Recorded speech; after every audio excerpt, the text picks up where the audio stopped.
Angie Martinez in Real Life Podcast. This episode and conversation is powered by Duce. Bring it a little camera. Yep, there you go. Hall of Fame goats. By the way, you look. Angie Hall of Fame Martinez. goats. Oh, we're Hall of Fame goats. I'm ready to Hall of Fame. I don't know if you know, Derek. Yep. Okay, great. And I got this one. So we share a few No things. doubt, ever. No doubt, We ever. need a lot of great. No doubt for you. Everything's good. We're rolling. We're in focus. I mean, You're good to go, Ange. Countdown. It's only right, I felt like. 3, 2, 1, action. that's way too. Action is way too much pressure. Like action, just we're rolling is great. We're rolling. First of all, thank you.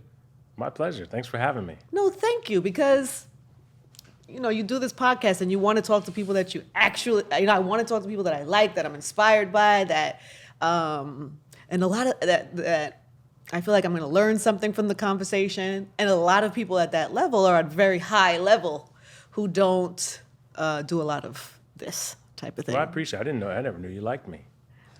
So thank you. Stop it.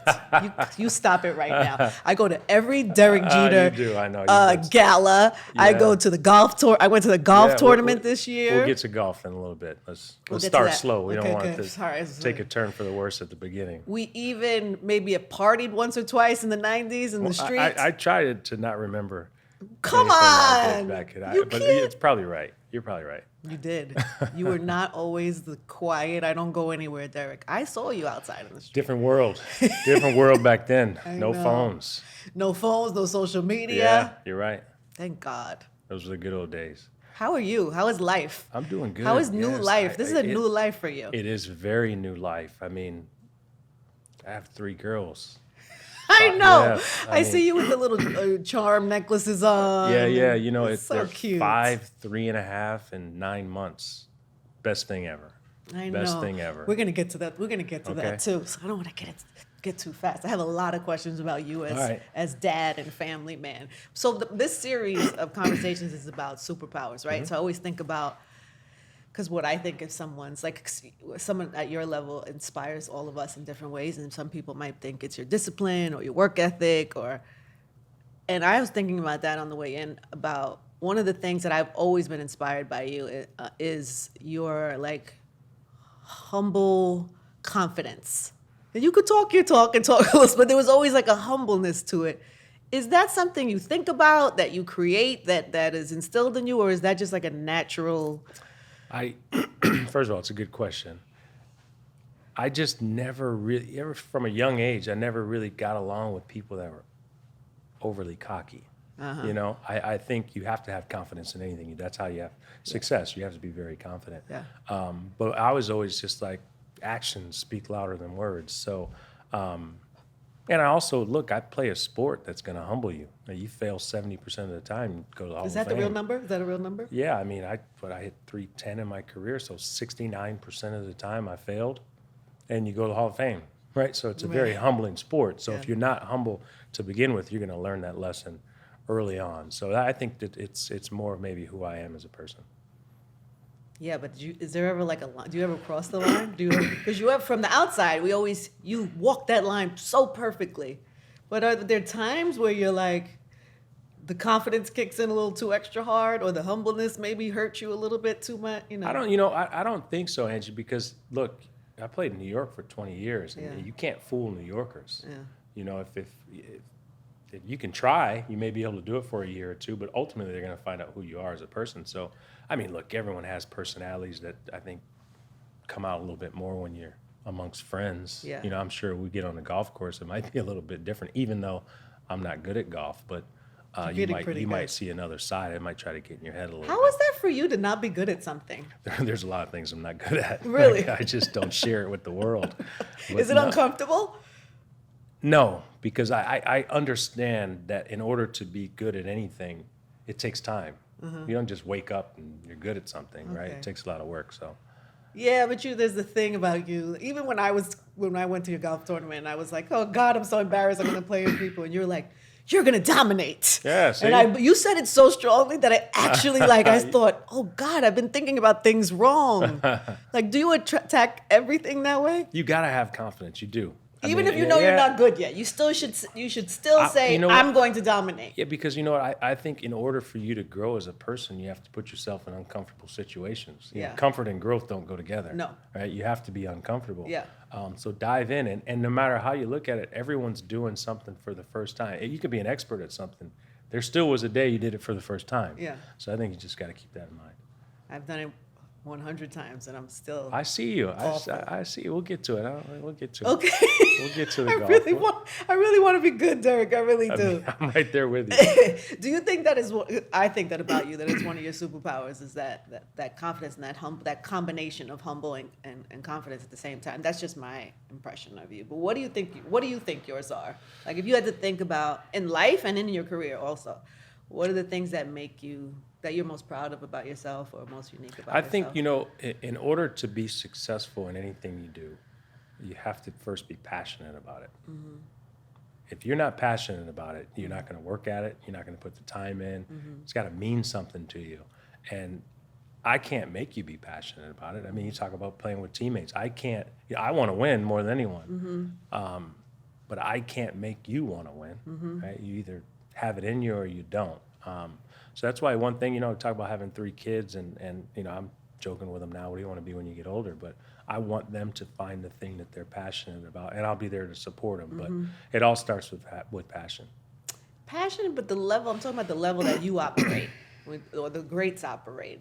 How Serena operates, how Kobe operated, how LeBron operates. There's this thing that maybe you can. I'm always fascinated by it. I don't know if I can word it properly, but there's a calmness.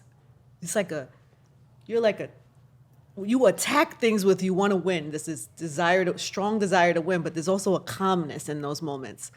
I just watched in the car your 3,000 moment, mm-hmm. which is it's you couldn't have written that. It was so great.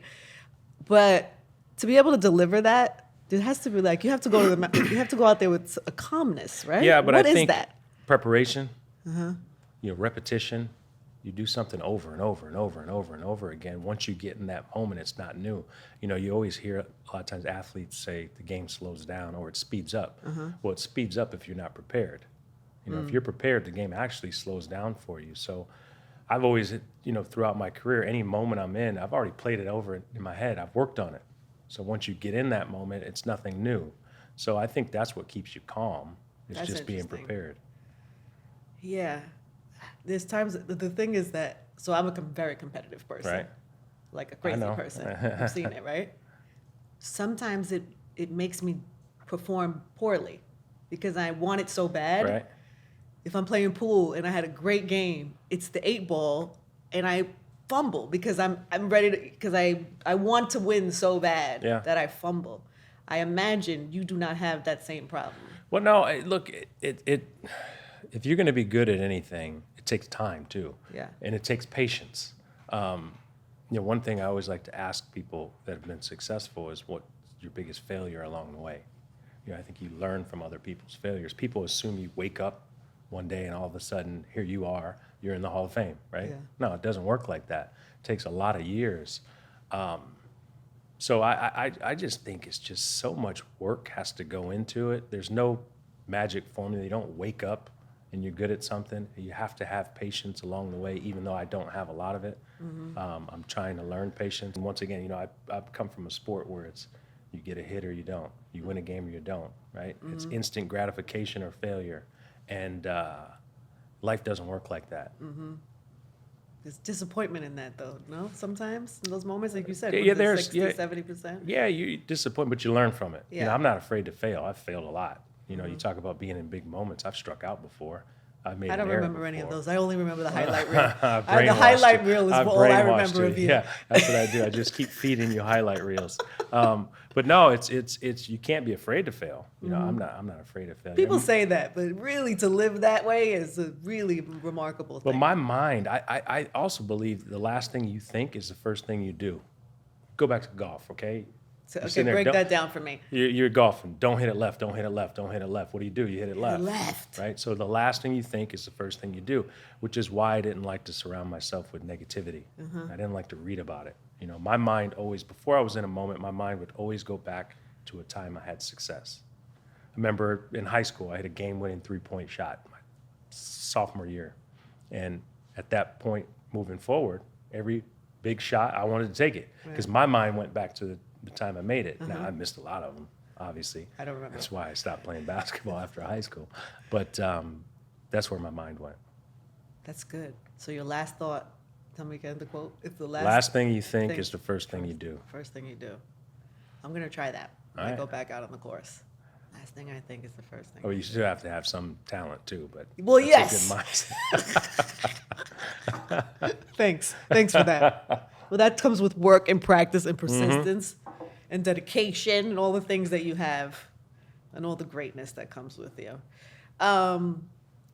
I saw something else. I love the doc. It's so good. Thank you. Because Thank we you. do see the fiery side of Derek. You're always so humble. You're always so gracious. You always say the right thing. But I saw a little glimpse of that fire inside the doc. Yeah, you know what? I was so hesitant. I wanted no part of doing a documentary. Why? Because, you know, I just think, one, I sometimes I think people aren't going to be interested, right? That's what you think. Come on. But then two, there's some things that, you know, there's still some things I didn't share, right? There are things you keep private. And I've said it before, once the toothpaste is out of the tube, you can't put it back in. And it started with I wanted to film the potential Hall of Fame call that I was going to get and film the induction ceremony. And it turned into a larger discussion of, you know, why don't we do a documentary on your career? And I was like, absolutely not. Really? Absolutely not. Yeah, because you're going to have to talk about this, you're going to talk about that. I'm just not going to do it. And then I said, hey, you know what? Somebody may do one at some point, so you might as well get your story out. And one thing that I wanted to do was every situation I was in or every situation where it was a perceived conflict, I wanted the other person to be able to talk about it as well. It was not a puff piece. I wanted to be open. I wanted to be honest. I wanted other people to be honest to how they felt. Yeah. So I think we were able to they capture were. it. Yeah. It's so good. So well thank done. you. So Loved now it. I'm happy. I have it for, you know, my kids at some point to watch. There was a moment that I just told you, I just watched the 3,000 hit this morning in the car. And there was a moment where you, everybody's like going crazy and the signs and the teams and standing up and like you're quiet and you're calm, you're excited. You go into the dugout and so I'm watching it. And then you stop yourself and you go back out to the field. And I just was like, that's really dope. It was like you were having this moment and people were in your team within yourself and it was like, I don't know what, and maybe I made this up in my mind, but the way it looked to me was Sounds like a good story, yeah. it's So such a good story. keep I could sharing it. narrate from you. Should have called me for the doc. know, I would right? have told this. Did something happen there? Do you remember that or do you not? I don't remember that moment in particular, but I do think a lot of times when there's a lot going on around, you have to take a moment. I mean, it could be a second, could be 2 seconds, could be Yeah. 30 seconds, could be a minute. Yeah. But you do need to take some time for yourself, and I think we talked about before, just slow things down for a minute. Yeah. Well, I thought about the fact that perhaps you gave that to the crowd and you wanted to give them a moment. And I've seen you just take your fans into consideration. And I just wonder how much, I guess I'm asking, like, in your career, in your life, how much do you give, how much of what you do is for the outside versus for yourself? Well, I think first it starts with doing things for yourself. Right? Yeah. I mean, and what I mean by that is you have a goal, you have a passion, you set goals, and you do everything in your power to achieve it and then exceed those goals. But, you know, you do it for the fans. I mean, look, you love to go out there, you love to compete, but it wouldn't be the same if there was an empty stadium. Right. So you do it for the fan. You know, New Yorkers, they watch everything. I know. I grew up here. You know, I'm 20 years I played in New York, and you know, I've said this before. There's what is it, the Truman Show, that Jim Carrey show Yeah, the where he Truman grew up Show. on TV? Uh-huh. That's how I feel my life Yeah. is, right? Because Yankee fans watch every single day. So you do it for the fans. That's who make it. You know, that's who makes it special for you. Yeah. So, you know, New York fans are the best. Yeah, of course they are. And you've been so gracious always to the fans. But I just wonder, just like in real life, like, do you ever, because sometimes I find myself, I do things for the outside, and then sometimes it's a battle. Like, what do I need for me versus what do I need for the outside? And so I just wonder in your career, how much has that ever become a thing for you? Like, what you wanted to do for yourself, or what? The thing is what I wanted for myself was the exact same thing that the fans wanted. Mm-hmm. So therefore, there was no conflict. Right. You know what I mean? I wanted to win. That was the only reason why I played. Right. That was it. And that's all Yankee fans want. Right. They want you to win. So therefore, we had the same agenda. I loved. I read the quote. I read the letter that you wrote to Kobe in the Players Tribune when he passed, and you said that, that you hope. I don't want to miss your words, but it was something to the effect that, of the greatest conversations that you've had with Kobe, they were mostly about family, like the best conversations you've had with him. And I just wonder what you could share about that, what those were. Yeah, I mean, I didn't know Kobe that well, right? Got in to my know mind, him. you were best friends. got to my know him mind. a little bit more after I retired. Oh. And we did a couple events together. We worked together with the Tribune, and we never had a conversation about baseball or basketball. Really? No, it was all family related. I used to get on him because he had so many girls, right? And this was before I started. it was having funny? kids. I thought it was funny. I got another girl, man. And then here I am with three of my own. So it's amazing that you remember conversations and interactions with people. You admire people for what they've done in their profession, but getting a chance to actually get to know them is what stands out to me. Not what you necessarily do on the basketball court or baseball field, is who you are as a person. I mean, look, I'll be honest with you. You're a Hall of Famer. I am. Right? Thank you for mentioning that. It's not the reason why I'm here. Oh, no? No, damn. I'm here. No, I'm you here. weren't like, I'm about to go do an interview with No, the Hall of Fame, but Radio Hall of I'm Famer? here because of the relationship that we have, who you are as a person, Thank right? you. That means more to me than what you were able to accomplish in your professional career. Thank you. I think it's easy for people to get lost in that sometimes. I think you have an amazing family. I have my mom's an amazing woman that raised me. But I think for some people who get thrown into such a spotlight, it's not always easy for people to kind of not get lost in that, I guess. Yeah, you get so focused on having success. Yeah, You right. get so focused on fame and notoriety. You lose sight of who you are as a person. That's why it's so important, the people that you have around you. I know. I've had the same friends for 25 years. I've been blessed Yeah, I love to that. have great friends around me. And, I rave about my family all the time. But, you need to surround yourself with people who are going to, tell you when you're doing things good. But more importantly, when you're screwing up, you Are need you someone good at that? to be Are you honest good? with you. Can you take criticism from Oh, your yeah. friends? Oh, yeah, definitely. I can definitely take criticism. I a lot of times when I'm around people I don't really necessarily know, I'll ask questions or give an idea or an opinion I know is wrong. I just see want to if see they- if someone's Really? gonna. I You're just want to testing see. people? Yeah, I just want to see if someone's Wow. gonna just agree with what I say. You haven't or- done that to me, no. I haven't. I will at some I'll point. tell you the How truth. much time we have left? I will. So you're gonna do it. Try Yeah. it once, like during this conversation, Yeah, and see if I yeah, say the right yeah. thing, or if I'm yes man you to death. There we So go. you have no yes men around you. I don't know. Yeah. Wow. I don't. In my close inner circle. What is the key to picking good friends? Whew. Oh man. I don't know if there's a key. Yeah, I mean, you're talking to the wrong person. I have trust issues to begin with. You know what I mean? So, my friends that What is that my about? closest friend, I don't know. I Most people who have trust issues come from like rocky family, or they've been, I wouldn't say necessarily rocky family. I think it's just from when I was such a young age. It's in a biracial family when it wasn't. I mean, it wasn't the Accepted. norm. Right. In West Michigan, where I grew up, Right. and just through experiences you have and people you interact with, and you hear things that were said about you. So I just have always had trust issues. But my friends, like I said, all my friends have been around. You come to the same people, Same right? The people. same friends Yeah. that I've had for 20 plus years. You're lucky. That's a great blessing. I've been blessed, yeah. That's a Yeah. super blessing. Do you ever see people like we talked about Kobe or Serena, or do you ever watch other greats and see similarities in how they carry themselves, their performance, their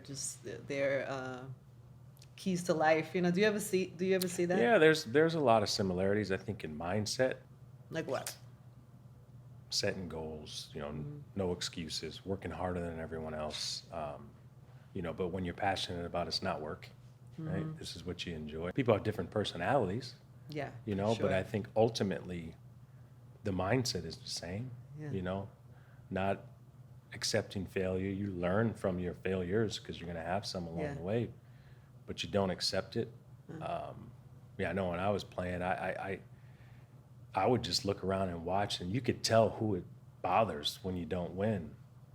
It's like deep. Yeah, you don't. It's man. deep And too. It's not it just is. like, oh man, I lost. Yeah, No, it's yeah. like deep. You get dressed and go home, and you're on vacation the next day.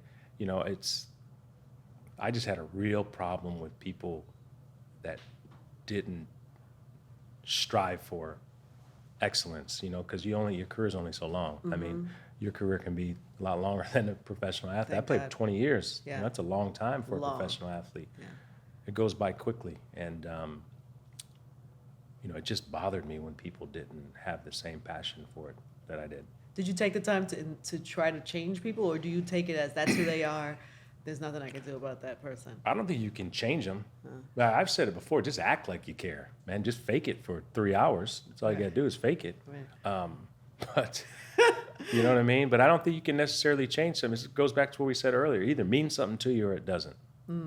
I can't make it mean something to you. Don't I say that, Brittany, when I'm like, it's the first thing if I'm interviewing an intern or whatever, it's like the first thing I look for in somebody is, do you care? Yeah. It's like the first thing. I don't even care about your resume. I don't care about what you say your goals are. Like, do you care? Yeah, that's It's bottom the line. first thing. Yeah. Because from there you could learn, you could train, you can do all the things that, You'll put the work in if you care about and it. you can't make somebody care. No. Like they have to come with No. that.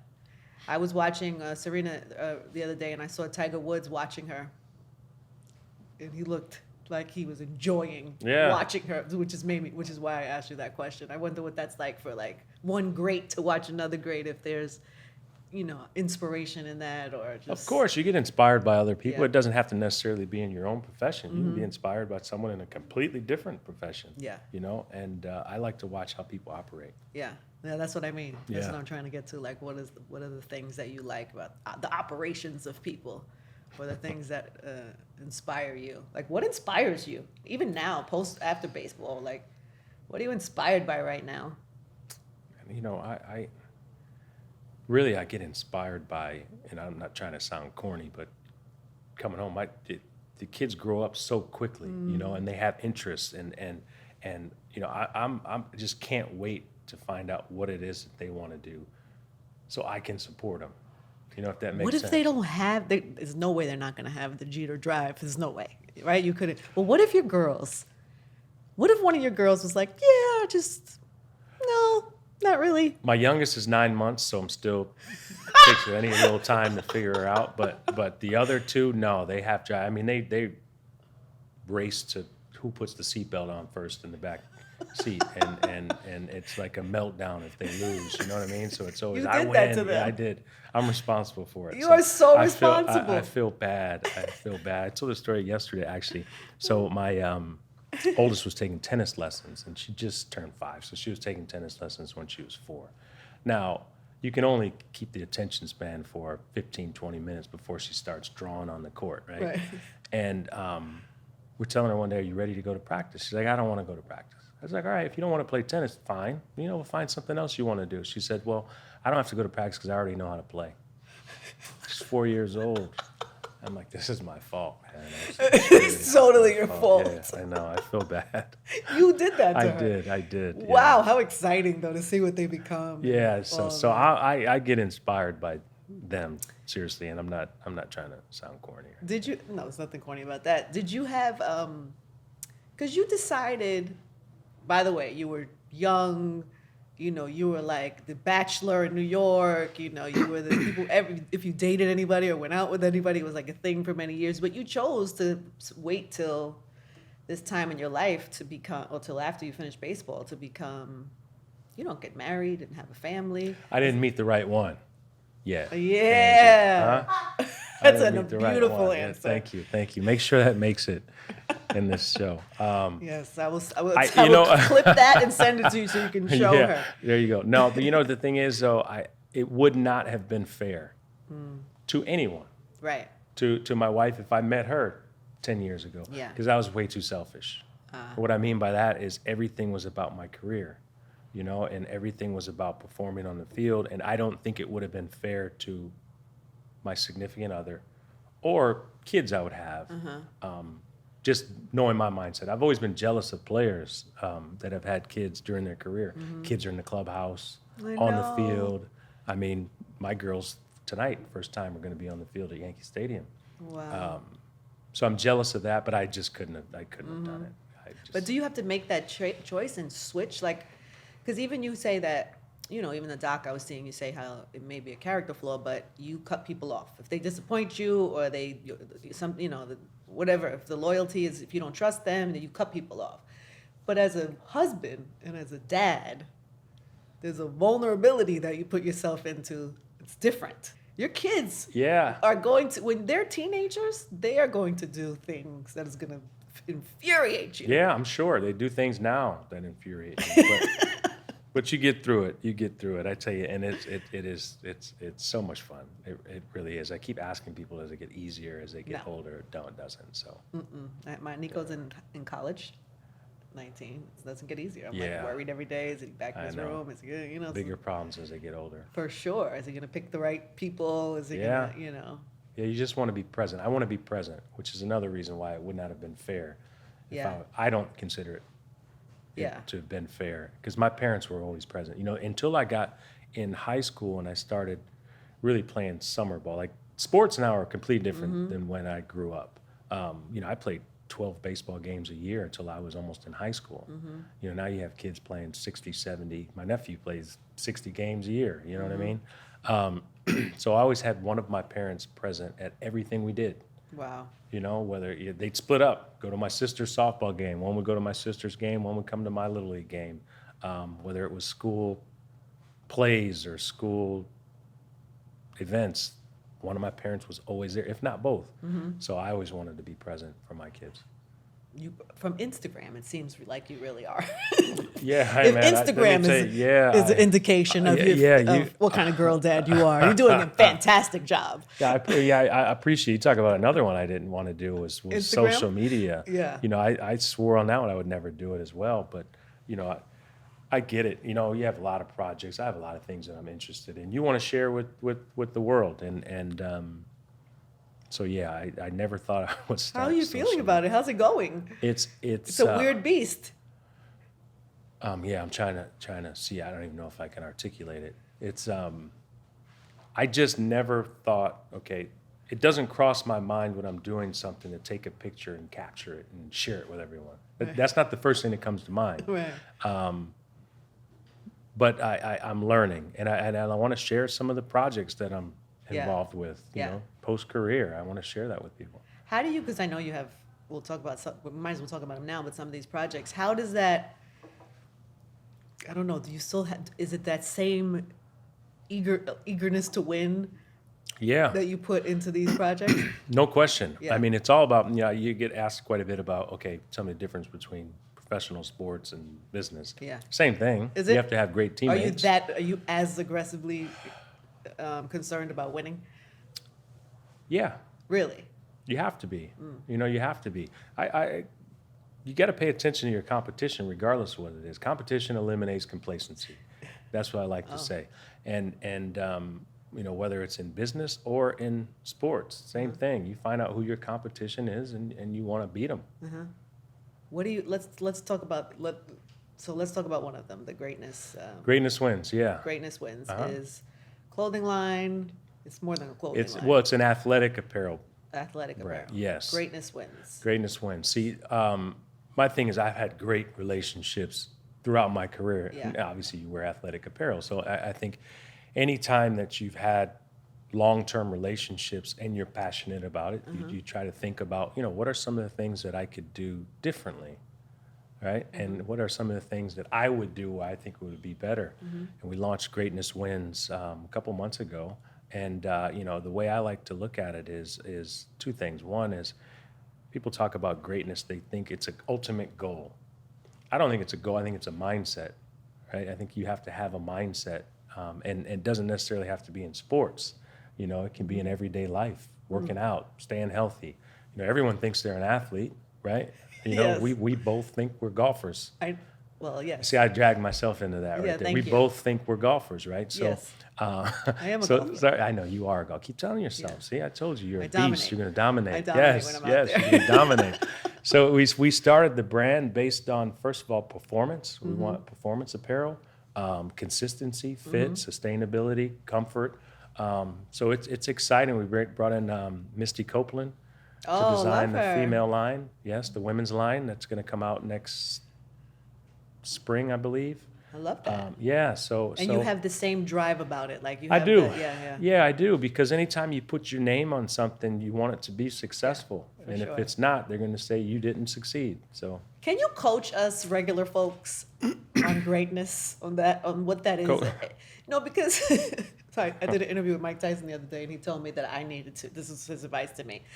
I needed to talk more shit. I needed to be I needed to talk my shit. I needed to be my own hype person. I needed to be like. So he started doing it for me. You're this. He started telling me all this, and I'm repeating it. yeah. And it didn't really suit me. Like, it's not my personality. But you know what? But I understand. Yeah, but you can do it internally. True. You don't have to vocalize it. I mean, I Okay. talk to myself all the time in my You head. do. What do you tell Yeah, yourself? I'm not going to tell you. I mean, Come on, give us one thing. Derek, did you say Derek? Do you call yourself Derek? I don't. Okay. No, I don't. I don't know if it's that formal. Yeah, I don't think it's that formal of a conversation. Derek Jeter. Yeah. No, I think it's just repeating it. Like I said, I think your mindset is what's most important. Right. I think that is how you have success. I think when you start doubting yourself, that's when you have a problem. You have a real problem. So it's almost just reinforcing yourself that, hey, look, you're gonna succeed here. It's not a question. You're gonna succeed, and if you don't, you deal with it afterwards. You don't What did deal I with it do wrong? You before. don't do The it- last deal thing with you it think is before. the first thing Yeah, so you it's do. just constant reinforcement. Okay. I'm going to talk to myself more There you go. in this positive way.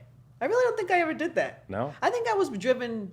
I think it was just drive. I just love what I did. I have a natural curiosity about people and things. And then later, as my career started growing, then I started developing that competitiveness. Yeah. I was always competitive in games and things like that. But in terms of my career, it wasn't until later that I learned to kind of develop that. But I never really got I don't want to say arrogance, but that Inner confidence. But you have inner confidence. I don't believe I'm arrogant at all. Yeah. Like, No, I don't think not you're at all. arrogant at all. No, but I'm confident. Mm-hmm. Always? Never doubts. I talk about uncomfortable situations. Everyone thrusted in an uncomfortable situation, and then you have doubts. But I think the more you do it, the more comfortable you get. So there's always times you're doing something for the first time, Right. And that's it. That's the only time. It's really fascinating. That's not the average person, just so you're clear. Okay, so I'll give you one. Okay, when I was younger, my biggest fear, right? Well, first of all, my biggest fear in life is being unprepared. That's my Really? my biggest fear is being unprepared. But I hated speaking in front of people. If we had school reports we had to do, presentations we'd have to do, my parents would make me do it in front of them the night before, and I was scared to death. Even in the house? In the house, to do it in front of my parents, and I would be sweating for 2 weeks, and now who would have thought? You go to Yankee Stadium, you address 50,000 people, Yeah. or you do a speaking engagement and you have thousands of people, and I don't get nervous anymore. You don't ever? No, Wow. I mean I don't. No, I think it's funny because people ask about nerves. And you play in a big game and they say, "Are you nervous?" And no, I'm not nervous. I get butterflies, which means you care. You want to have butterflies, but Right. I'm not nervous. Like, okay, what's going to happen? Yeah. But you get butterflies, and I always get butterflies. You just do it anyway. You just win anyway. No, I just I've lost a lot. You win more. You win more. In my highlight reel, you win always. Thank you. Yes. You always in win your in the hat. highlight reel. Yes. I love this for a line. It's a great title. It's a great name. There was something you were talking about in the doc, going back to your kids, and about the choice to, whether it's a choice or however it landed in your life, that it happened post your career, your baseball career. They never got to, they don't know you they never got to see you hit your No. 3,000 or win Yeah, a no. championship, or they never saw you in your baseball greatness. They only get to see the highlight reels. Is that, I don't know, is that a weird thing for you? Or do you almost like teach your kids about that? I almost like the fact that that's a side that they don't know. Really? I do, yeah. I because I want them to look at me as you know, who I am when I'm at home every day, you know, and they never had the experience. I mean, they retired my number at Yankee Stadium. Hannah was pregnant with Bella. That's the only time. I mean, she was there. Obviously, she wasn't born yet, but they haven't been in the Yankee Stadium, so they've seen a couple of highlights because of, you know, some of the documentary footage, and they'll just say "Daddy," and then they'll turn around and start doing something else. So I'm Get back to drawing yeah, on the floor. yeah, exactly. So I'm almost I But no I regret like the about fact- that. No, Yeah. no, not at all. Not at all. Any regrets at all, by the way, of anything in your life? I don't think you can sit here and say you have regrets, because I think even mistakes that you made, I think it helps shape who you are. Someone said if I go back and change anything, what I would do is my last season I kept a journal. Every day it was like 1 sentence, 2 sentences, and it wasn't even necessarily about anything that happened in the game, just how I was feeling at the time. And I wish I would have done that my entire career, because there's so many things that you forget. One of the great things about doing the documentary was I get a chance to reflect on my career, and there's so many things you forget about. Yeah. Like they interviewed north of, I think, 90 people for this documentary, and unfortunately all of them weren't in it because, you know, there was wow. 7 episodes, and there's a lot of footage there, and people remember stories, and, you know, you forget about it. So I wish I would have done that. Yeah, that would have been great for us too, because maybe one day you could have made that a book. We could have known all the inner thoughts of Derek Jeter. Yeah, I don't think I'll be around for that to come out. I mean, later when you're Yeah, like Quincy yeah. Jones age and you don't care anymore, but Yeah. you just spill it all at some point. That's an exciting time, I'm sure. So what's next? So what is, and does your, because we talk a lot about purpose on this podcast, like I would imagine what your purpose was maybe in your 20s, or what you thought your purpose was in life has probably shifted. But do you think about that? No, You don't operate from that. You know, really, my number one priority, I should just say, is taking care of my family. You know, and that's it's, you know, like I said, my oldest just turned 5, and priorities change. You know, you always hear people say, "Oh, wait till you have your own kids." And I was the one that, you know, I'd run into people, they pull out their phone, try to show me pictures of their kids. You'd I be had like- zero interest, none. You'd be like, I had no interest in "This guy seeing with his anyone. kids." Yeah, I had no interest in seeing anyone else's kids. And now I'm that person. I pull out my phone and show my kids. So I would like everything to see your changes. kids before So, you leave. yeah, I'm a of mom, course. so I would actually. Of course, yeah. I won't roll my eyes. I'll be happy to see the kids. Okay. I would be happy about that. Really? So you don't think about that? Never have like my purpose in life, or never had those thoughts? Purpose in life, man, is just to be a good person. I think that's what I try to do. You know, I treat people how I want to be treated. You know, I try to be respectful to everyone. I think, you know, as you know, sometimes in life when you have some sort of success, you're given a platform. And once you're given that platform, you try to elevate others alongside you. So I try to give as many people opportunities that I can, whether it's in business, in life. I'm trying to support as many people as I could through the foundation, you know. I just think it's almost your duty to do so. Yeah. No, you guys do amazing. Shout out to Charlie, by the way, who's always keeps me in the loop of everything that's happening with the foundation. And it's really lovely to see and inspiring to see what you guys do there. I know the gala's coming up. I'll be there. Get my outfit together. There you go. All right. Make sure I'm in there. In the theme of superpowers, though, as we're like wrapping, is there any like something that you see a trait or a character in that you admire when you see it in other people that you don't necessarily have for yourself? Like a superpower that somebody else has that you kind of wish, I I was more like that. Man, that's a very good question. I've never been asked that question. A characteristic that someone has. I would, man, I would say people's ability to be so comfortable in certain situations. Like, yeah, I'm very comfortable around people I know. Right? But you get into it, it just takes me so long to get comfortable with people. So maybe it's more of an outgoing personality, right? But Right. that's not who I am. I'm that way with my friends and family. Yeah. But until I know you, I won't be that way. So I've always admired people that are so comfortable. And not even saying comfortable in your own skin. I'm very comfortable in my own skin. Yeah. But just Outward. comfortable enough to let your guard down. But that's just not who I am. That's not how you're Yeah, that's wired. not how I operate. Isn't it yeah. exhausting though sometimes to like you can't put your guard down? Doesn't it get tiring sometimes? No, because that's who I am. It's not like I Yeah. just put it up, a few weeks ago. It's Yeah, just pretty, that's much what pretty it much, is. yeah. By the way, I say that with no judgment because I probably am the same way. Right. I tend to be guarded. Yeah, that's a good thing. I'm big on boundaries. Yeah, I think that's a good thing. I don't necessarily think it's a bad thing. Yeah. All right. So what else do people need to know? We have the line. What is the future? I mean, what is the future like? What do you care about looking forward? Yeah, I mean, I get asked quite a bit. Are you going to do something else in baseball? I don't know. I'm sure I'll do something.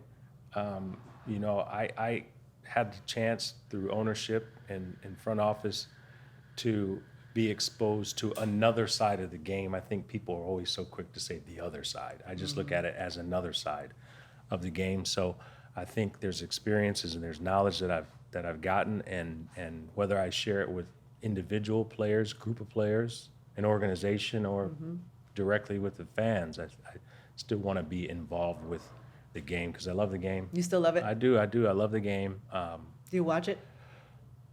Yeah, I do now. More highlights, because I got a lot going on in the house. I go to sleep at 7:30, 8 o'clock now. Do you really? I do. It's Oh, sad to gosh. say. Yeah, That's it's so really old, sad. man. Come on. It's sad to say. I'm up early, but I go to sleep very early. But yeah, I'll do something in the game. We would love to see that.